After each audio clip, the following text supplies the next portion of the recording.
To'y bu inson hayotidagi eng quvonchli kunlardan biri. Ammo ushbu unutilmas daqiqalarni nishonlashda me'yor va madaniyat e'tiborga olinmasa, bayram ruhi o'rniga tartibsizlik, hatto ayanchli oqibatlar ham yuzaga kelishi mumkin. Surxondaryo viloyatida to'yda guruh bo'lib harakatlangan avtomashina haydovchilariga nisbatan qonuniy choralar ko'rildi. Muxbirimiz Behzod Qodirov voqea tafsilotlari haqida hikoya qiladi. Boysun tumanida avtomashinalarni guruh bo'lib boshqargan haydovchilar yo'l harakati qoidalarini mensimasdan tartib intizomni buzishgan. Ulardan ba'zilari bu holatlarni ijtimoiy tarmoqlarda namoyish etgan.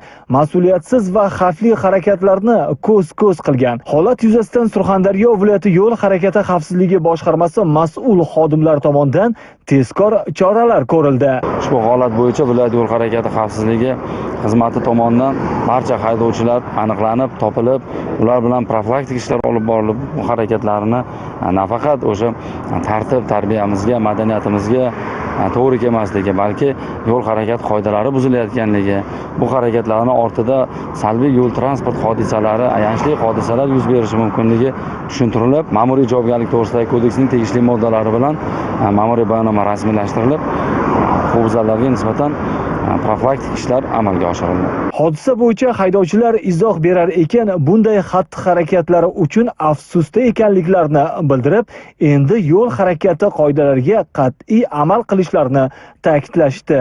Internetga chiqqan videolarni ko'rib, o'zim to'g'risini aytsam, rostdan uyaldik. Boshqa bu ish takrorlanmaydi. Haydovchilarga ham bunaqa qarama-qarshi yo'nalishlarda yurmasligini, hayotini xavfga qo'ymasligini tavsiya etamiz. Sana harakatlanganimiz oqibatida kundan beri shtrafda o'tayapmiz. Bizga shu harakatlanganimiz o'zimizga jabr bo'ldi.